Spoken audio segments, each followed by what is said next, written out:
Political Action Committee formed to help educate about the school's renewal levy and encourage you to vote yes. But really, we're just a group of people, community members, Canton South alumni, Wildcat parents who truly love this school district. So before we move to the next slide, I do want to encourage you to pull out your phones. You'll see a QR code up on the screen here, and this is at any time during the presentation. If you have a question, that will take you to a form, and you can just type your question in, and we're going to do question and answer that way. So if at any time you can just have that ready, and as we're talking, feel free to put those questions in there.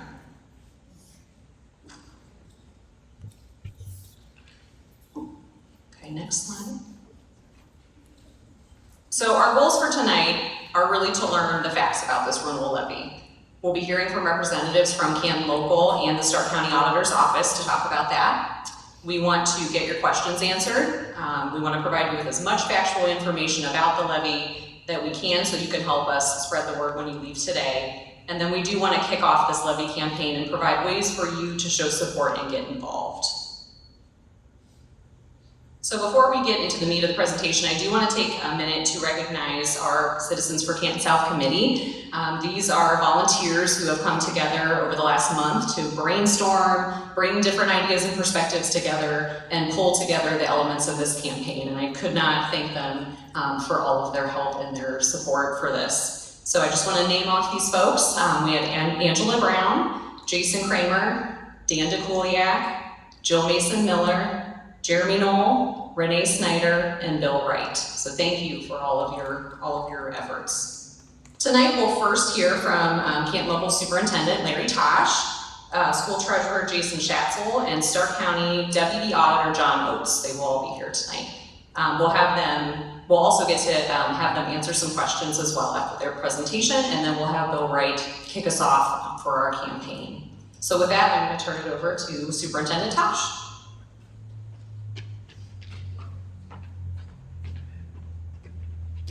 Thank you, Robin. I also want to send out a huge thank you to everyone who made it out here this evening for your support and your commitment to the young people of Canton South. I'll apologize, I have a little frog in my throat this evening, so I hope it's not too distracting.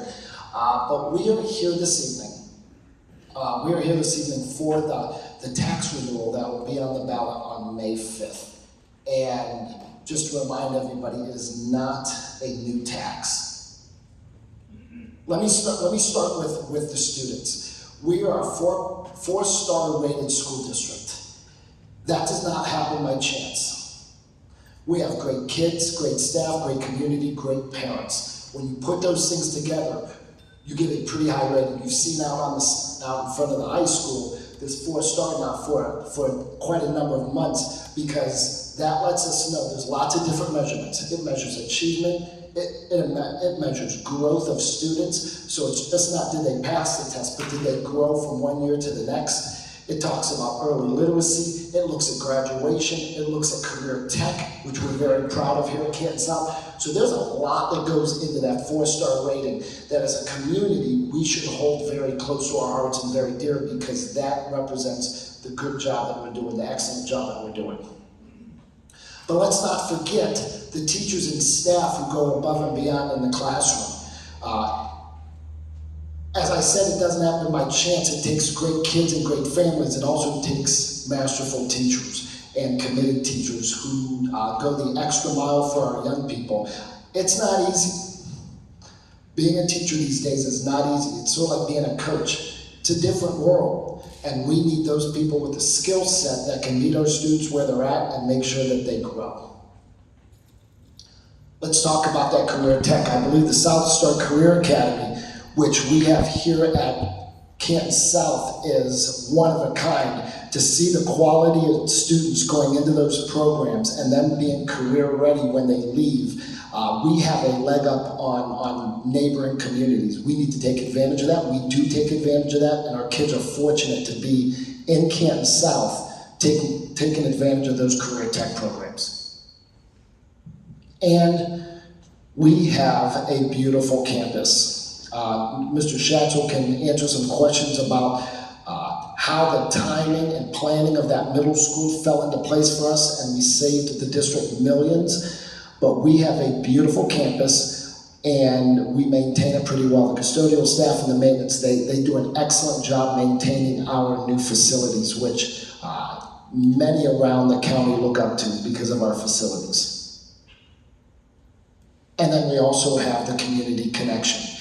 You'll see we have the alumni, we have the Hall of Distinction, the Athletic Hall of Fame, the 200th anniversary, the holiday parade, which I hope many of you were able to attend, and the all-class reunions that we are going to be gilding. We are going to organize this spring.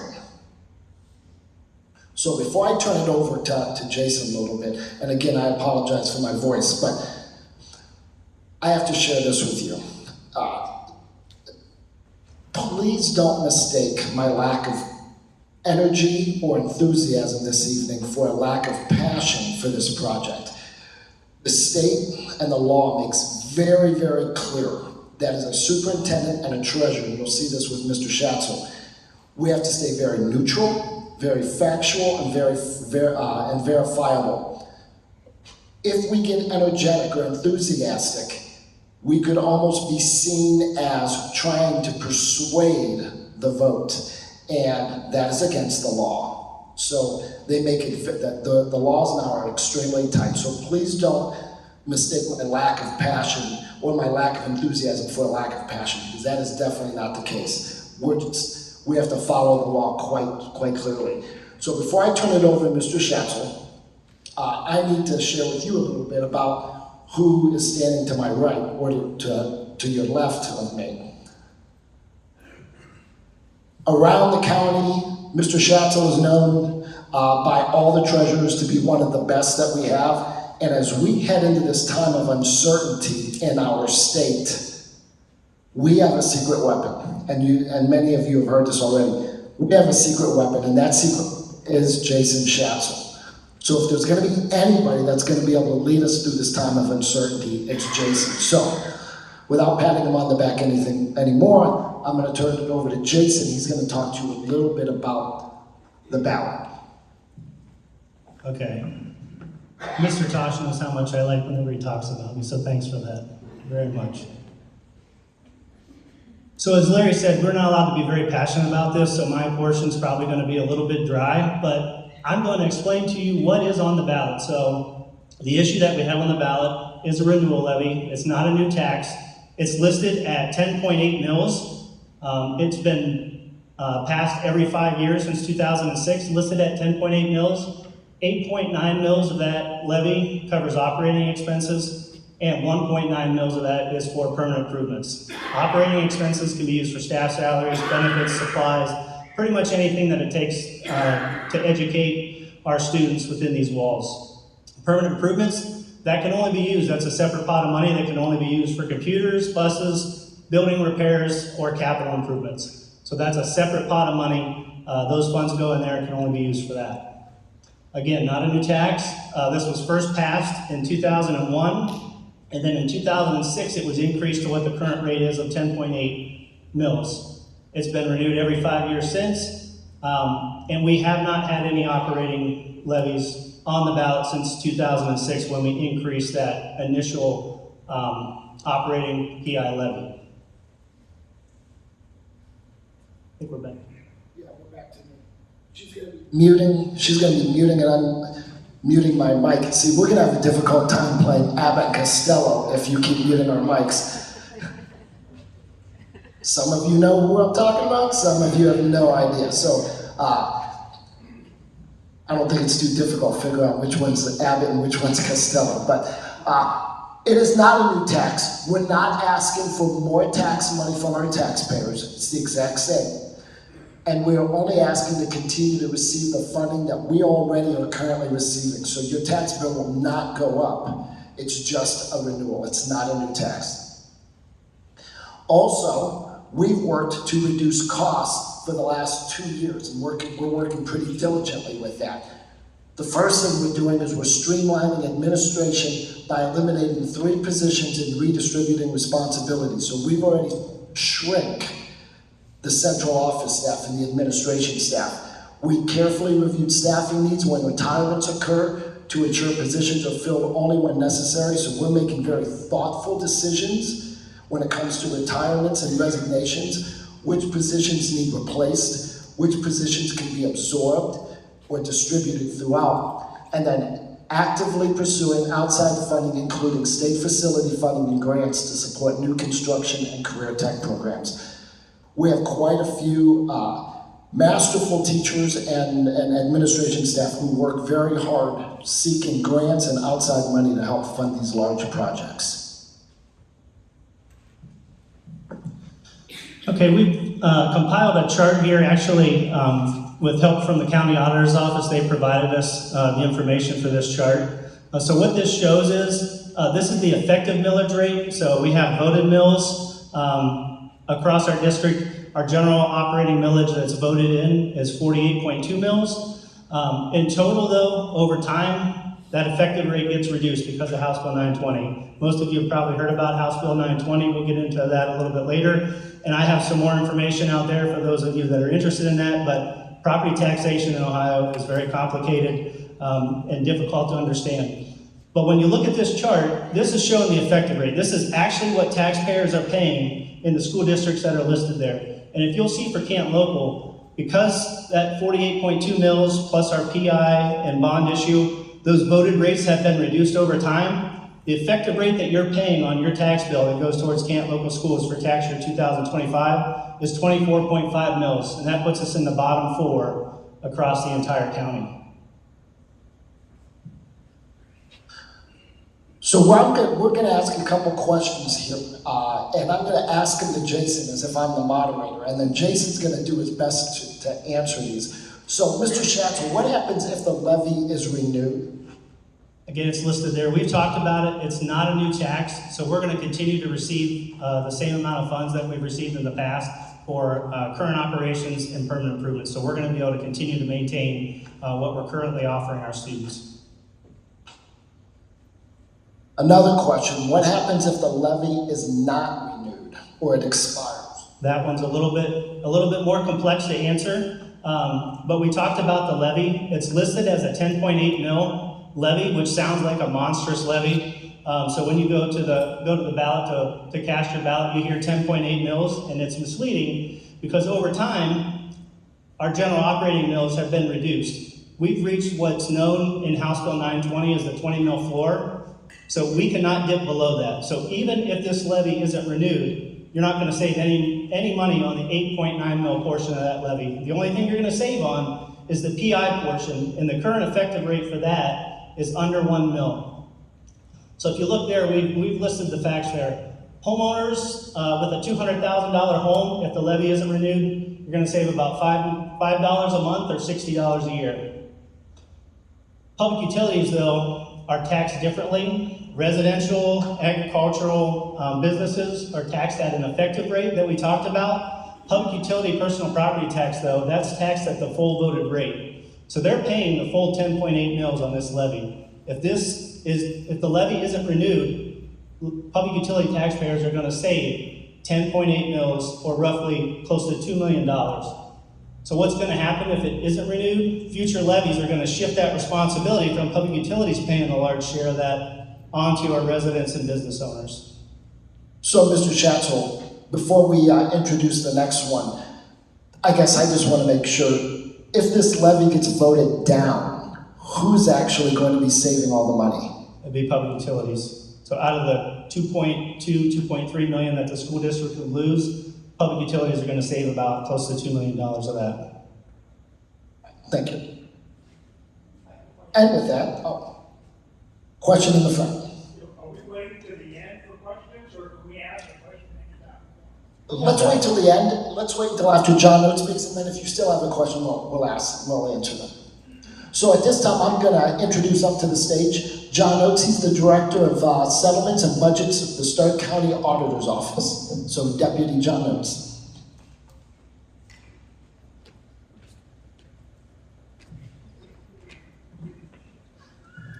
Hi, everybody. Thanks for having me tonight. So they gave me the task of telling you the question everybody wants to know is, why did my taxes go up so much last year? So the reason for that, as Jason alluded to earlier, is really the 20 mil floor. And I know this is a lot of information to look at here, but I kind of want to go over it real quickly with you to show you what happened to all your other, with all of the levies that you pay on. And this is if you live in the Canton Township, Canton Local District, which I'm guessing most of you do. So in 2020, for the 2024 reappraisal, which we paid last year, the value increase in the area was like 24.6%. So the 4 levies highlighted in yellow on there are inside and or unloaded millage, and each district has 10 mils of this inside millage. So as your property value goes up, you pay more on these levies because there are no reduction factors, which lower the effective millage. So as you can see on the screen, on the highlighted levies, you paid more on each one of those last year than you did the year before. Now, on all the other levies, if you look at the effective tax rate comparative to, and of course the one we're talking about is the current expense levy for the school, as property values went up, or let's do the permanent improvement, sorry, because the current expense is related to the 20 mil floor. But if you look at the permanent improvement part of this, it was at 1.27 mils the prior year. And then after the reappraisal, that was lowered to 0.96 mils, 0.97 mils. So if you look, you're paying roughly the same amount on that as you did the year before. So you're paying $36.85 this year on what was a $100,000 home in tax year 23, when before you were paying $39.03. So you're paying roughly the same amount. If you look at all your other levies, like look at Stark County Board of Developmental Disabilities up at the top there. Because the countywide average for reappraisal was about 37%, and the average here was about 24.6%, you're actually paying less on those levies than you did the year before. So that's how reduction factors work. Property values go up due to reappraisal, the effective millage is lower to compensate that, so you basically pay the same amount. And here you can see how that actually works. That caveat is the 20 mil floor, where the state has lowered it to, you were at their 20 mils, so there is no more lowering it. They cannot go any lower. So that is why you will still be paying the same amount on the current expense portion of this levy, whether you vote for it or not. But the big tax savings would come from the public utility because there would be the 10.8 mils eliminated from their tax burden, when 0.97 mils would be eliminated from your tax burden. So that, I don't know, anything else you want me to cover, or is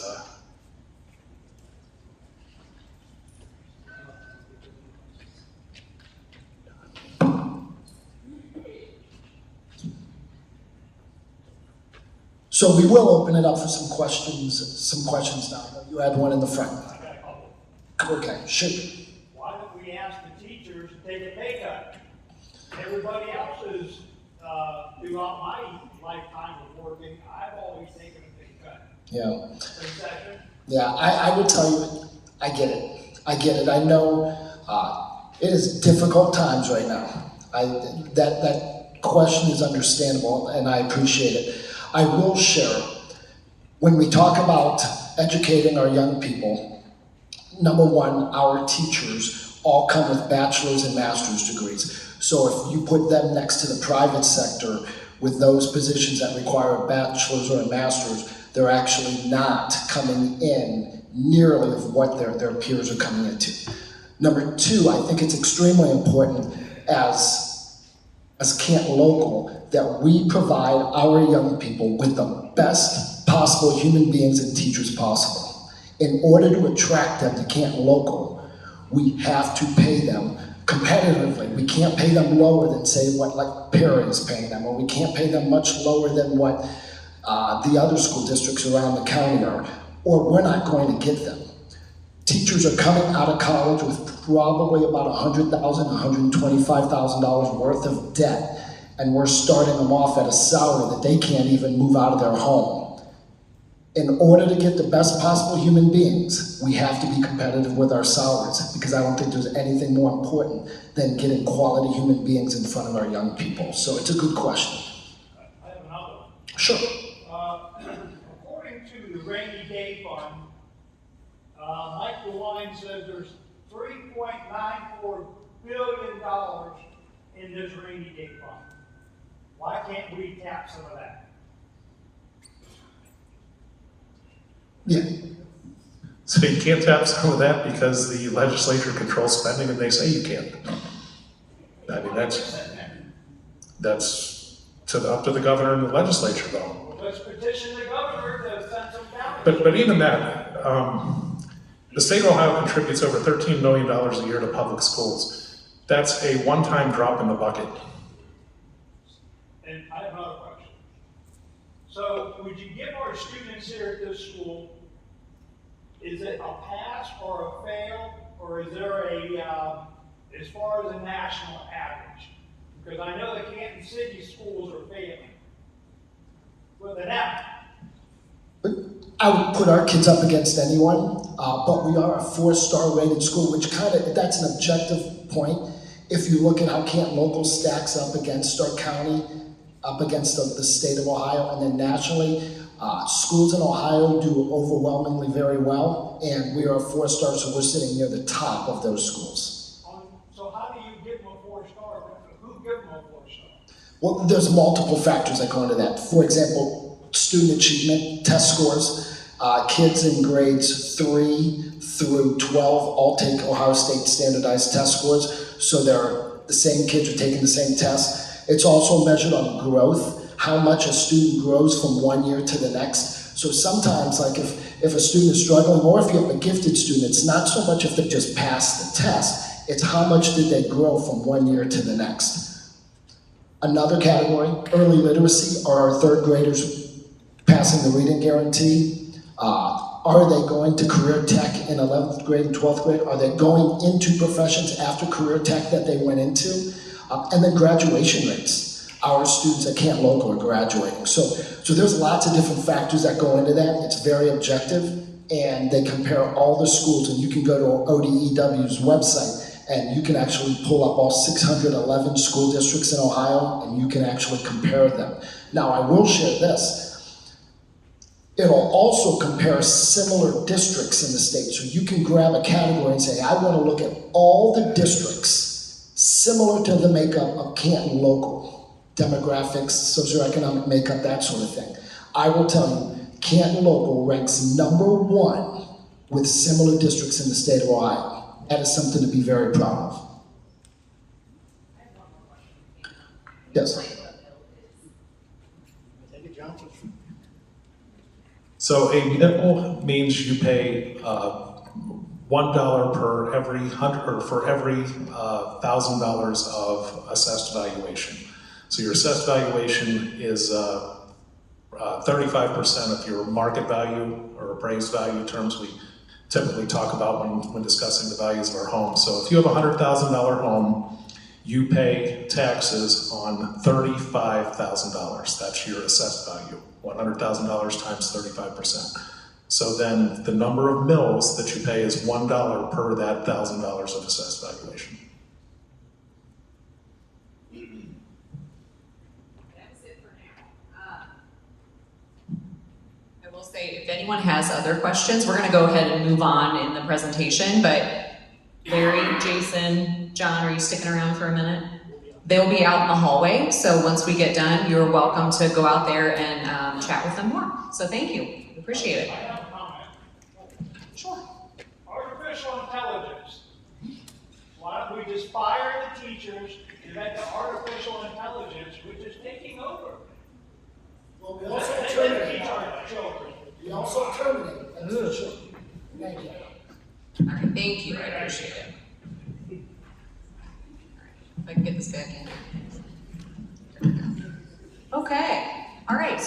gonna hear from a member of our PAC, Bill Bright. We're gonna have him come on up. Bill is a 1973, did I get that right, Bill? Graduate of Canton South High School. And he's gonna kick us off, and we're gonna talk a little bit about our campaign.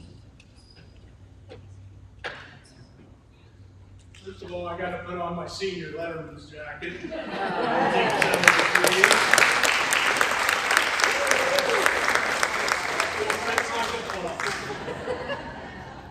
Actually, this is serving another purpose. I imagine there's a lot of you out there that have used the excuse that my clothes are shrinking. I am probably a ½ inch taller than I was in high school, but right now I actually weigh less than I weighed in high school. So my attic is officially shrinking my clothes. But no, I'm a proud Wildcat. I graduated, like I said, in 1973. It was a great time. I wasn't born into Canton Local. My parents moved us over here from another city in the middle of my 8th grade year, which was 1969.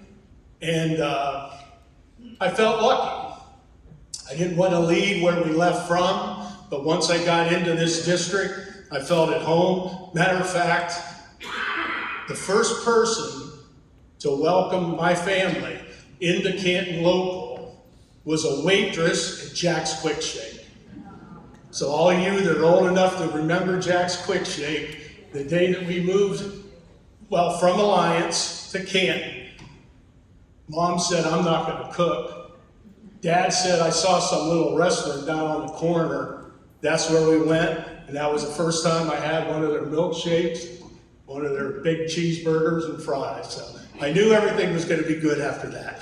But anyway, my late wife and I, we bought our home here in Canton Local. We were both 24 years old. And so, I've been a property owner here for a long time. That was about the same time my dad ran for school board, and he was elected. So I always had that connection still with the school. I started working at Timkins in 1974, and I spent 31 years at Timken. I was a journeyman machinist there, that's why I'm really happy to see where our skilled trades and our building trades and all that. I'm just totally pleased and all that. But anyway, because of my dad's involvement with the school board, I was always connected to the school.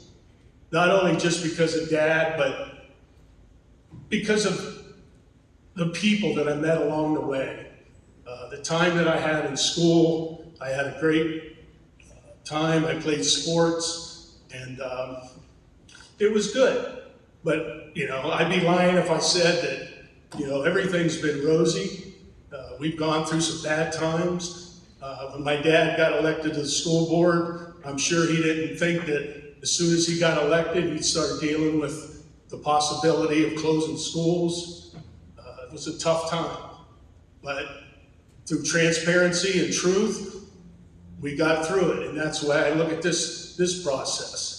Everything, we want to be transparent, and we want it to be the truth. This is the first time that I've ever joined a committee for a levy. I've always put the sign in my yard. I've always talked to my friends, my family, but I've never gone this step. I've been totally impressed the whole way through. If we had any questions, we got those questions answered quickly, truthfully. Sometimes we hear things we don't want to hear, and it's the same way with me. I wish things were different, but they're not. We got to deal with the reality, and so it's a strange partnership that the community has with the school. We need them, and they need us. It isn't only just for our tax dollars. It's for what happens in between the levies, the volunteer, the times that they need us to maybe help with something. It's getting involved with the process that really brings you to the understanding that Canton Local is really a good place to be. It's a great community, and I wouldn't want to live anywhere else. But saying that, it's a process. Now we're in a stage right now where we're looking at a renewal. I still help out in the press box with the football team. I still help out at the scorer's table for the boys and girls basketball team. So I stay connected. And I can see the pride in the players. I can see the pride in the people. I see the success of our band. I see the success of our choir. I see the success of our drama. Come to some of the plays that we have here. They're just amazing. We all need to participate and involve ourselves with the school in between these times of need, of asking us to pass a levy. There's some great things, I think, going on. I think the Canton Local has positioned themselves to be a top-notch school. They're already well on their way, and they just, they need that support of the community. And the community's, it's important. It's important because look at like for instance, the school board. The school board is made up of community members. So community does really control and set policy for the school. So, but having said that, I just got one last thing I'd like to say, is that I've always had a connection between the school and the community. And the reason that I have that is being that my freshman year, I was, that would be 1970. That was the first year that Faircrest School was going to open up. So being that I was a freshman that year, I was going to be one of the first students in the new school. It wasn't finished yet. There was just some classrooms on the bottom floor. So we started the year off in 1970, and then at the beginning of February of 1970, that's when half of us went to Faircrest, and then after lunch, they would bus us out and they would bring in the other half. The reason that I'm bringing all this up is the fact that at the time when Faircrest was named, they named it Faircrest Memorial Junior High. I didn't really realize at that point what that really meant.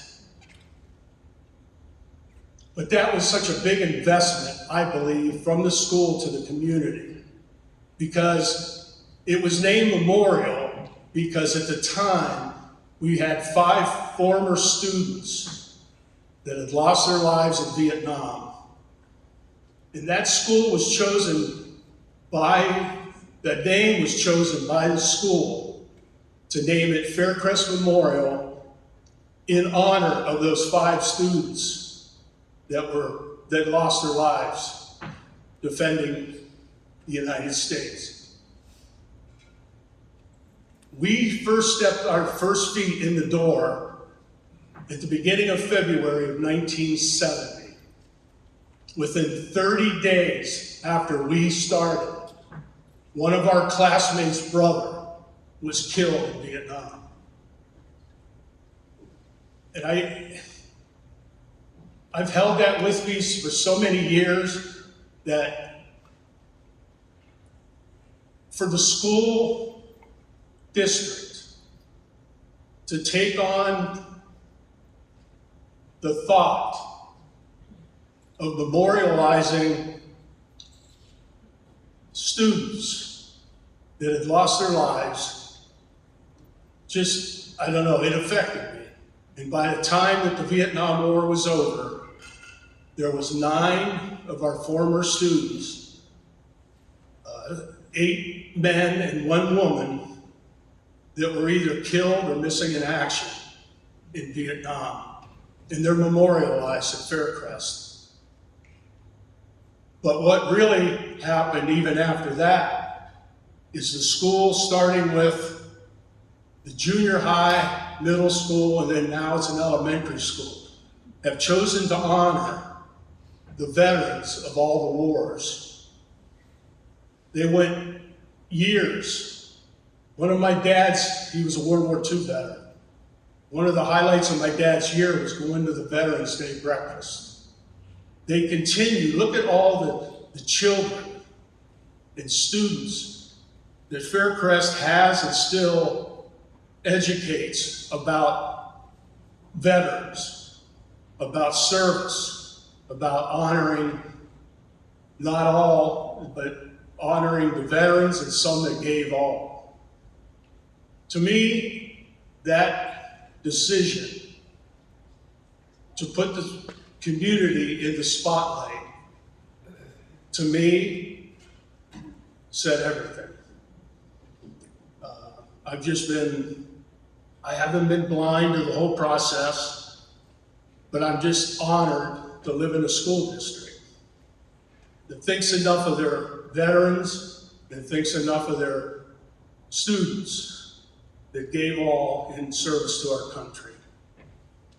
So, having said that, one of the other reasons I wore this jacket is because I knew it would make me hot, and it is, and so I'm going to be done. But before I end, I just thinking about the last line of the alma mater that says, "And as we travel on our way, we'll always love you, red and gray." So, thank you.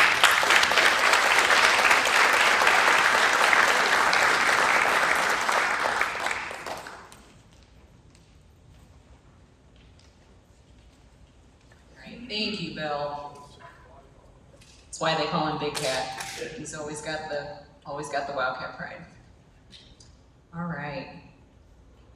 Okay, so we're going to start talking a little bit about issue 1 and the campaign that we have coming up.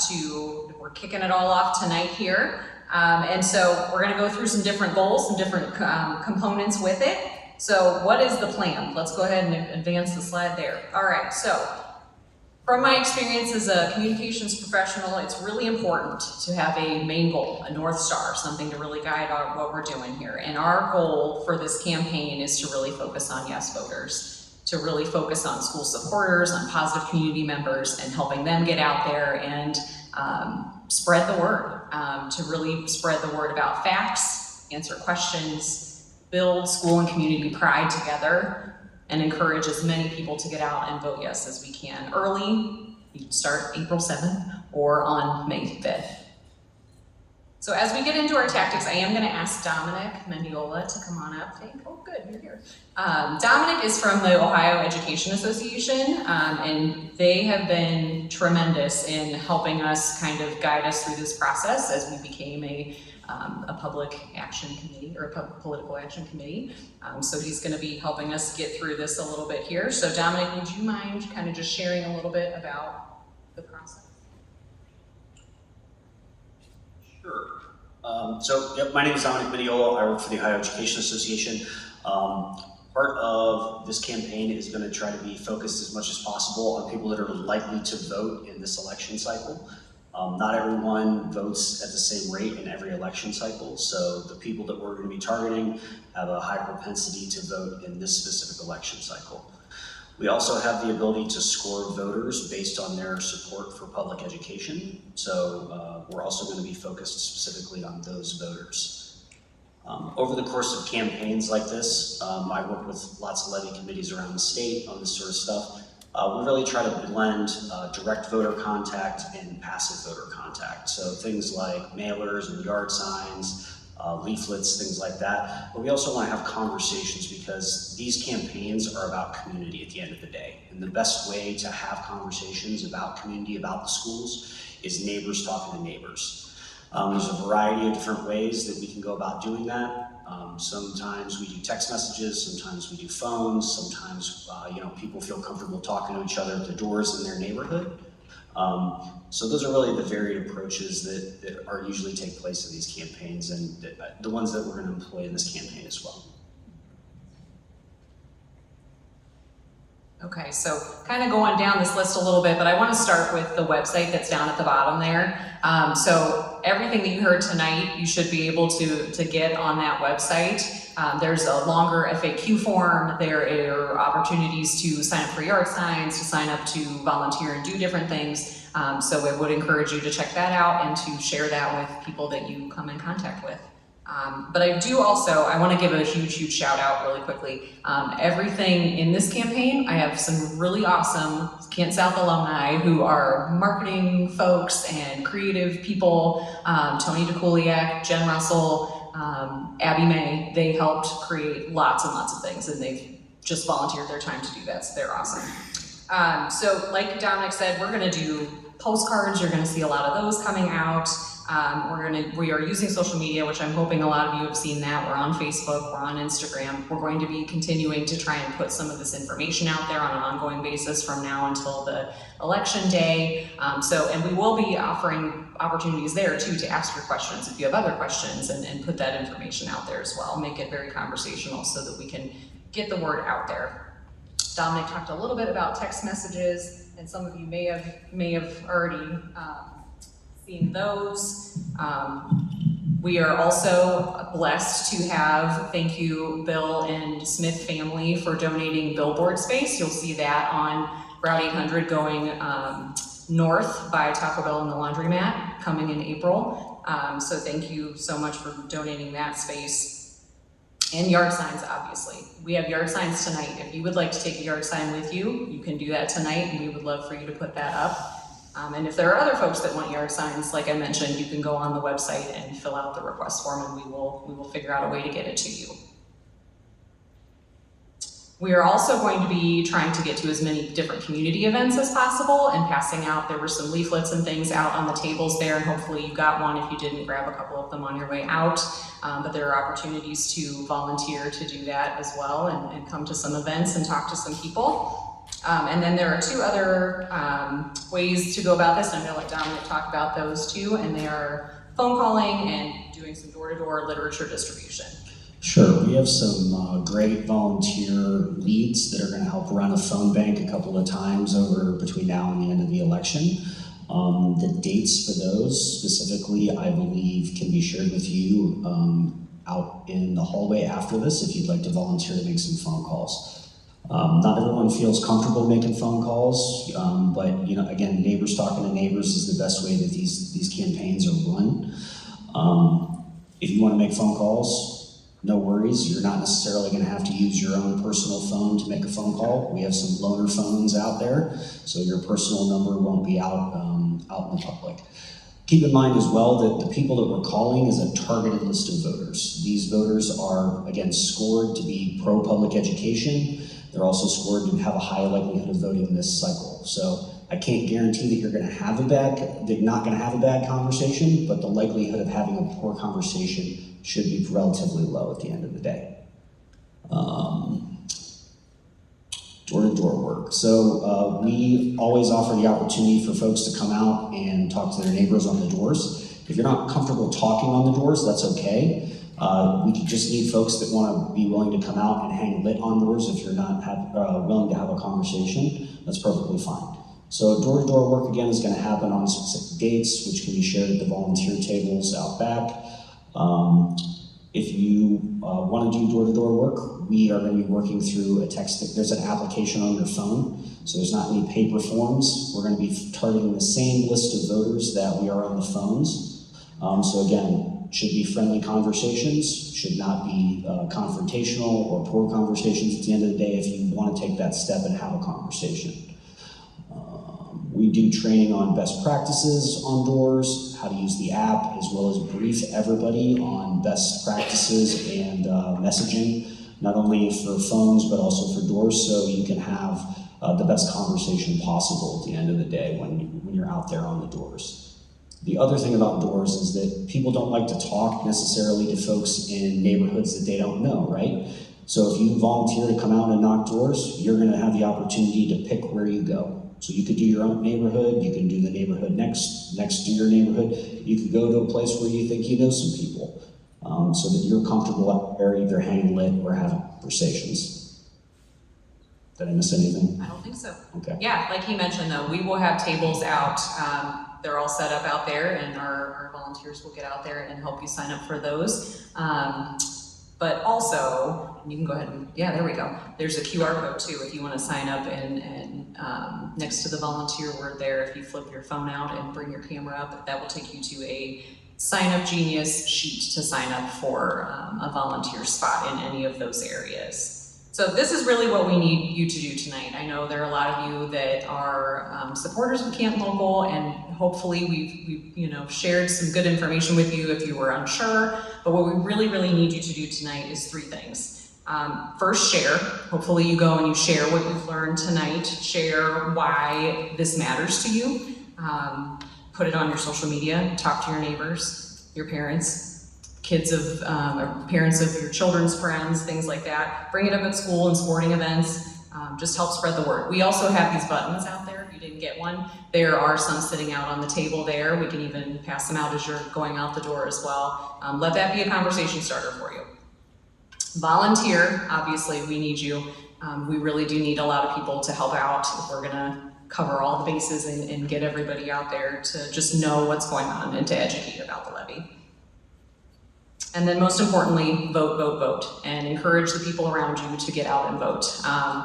You can vote early. Absentee ballots, or absentee and early voting start April 7th, and May 5th is election day. So please make that a priority, circle it and start it on your calendar, and put a reminder on your phone too, because I know our calendar gets busy, but it will be a priority. So I'll just close this out with this. Thank you for hanging on. I know it's been a long journey. Students of this community need your support. So a yes or for the levy vote really keeps Canton Local strong, keeps it stable, keeps it focused on our kids. And they are the future of this community and they deserve our support. So thank you so much for coming. Please go ahead and make your way out, grab a cookie, grab some chips and a bottle of water, grab a button, and visit the tables. So thank you so much for coming out tonight.